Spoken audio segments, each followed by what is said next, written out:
Police আজকে আমায় থানায় কেন নিয়ে গেল? আমি রোজকার মতো বিকেলবেলা আমাদের দোকানে ফুল লাগাচ্ছিলাম, তারপর দেখলাম একটা পুলিশের গাড়ি এসে আমাকে গাড়ির মধ্যে তুললো। এখানে আমার অবস্থা পুরোই খারাপ হয়ে গেছিলো, কেন তুললো আমি বুঝতে পারিনি। তারপর এখানে এসে দেখলাম আমাকে এবং আমাদের আশেপাশে অনেক দোকানদারকে নিয়ে এসছে এখানে। আমাদের সবাইকে এখানে কিসের জন্য ধরে আনা হয়েছিল সেটা এখনো কেউ জানে না। শুধু এটা আমাদের দিয়ে বললো আমাদের দোকানের ছবি কোনো একটা কমপ্লেন করা হয়েছে, সেটার জন্য আমাদের সবাইকে ধরে আনা হয়েছে। আর এই দাদাটা এদিকে চুপচাপ তার গার্লফ্রেন্ডের সাথে কথা বলছিল, তাই আমি চুপচাপ দাঁড়িয়েছিলাম। তার কিছুক্ষণ পরে মালিক এলো, এখানে সব কথা টথা বললো। 1250 টাকা ফাইন দেওয়ার পর আমাকে ছাড়লো।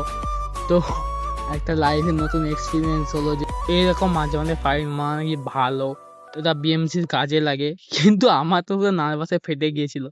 তারপর আমি সেই সুন্দর ভিউটা দেখতে দেখতে চলে আসি দোকানে। তো আজকের জন্য এত, চলো দেখা হচ্ছে পরে মিলিপুরে, বাই বাই।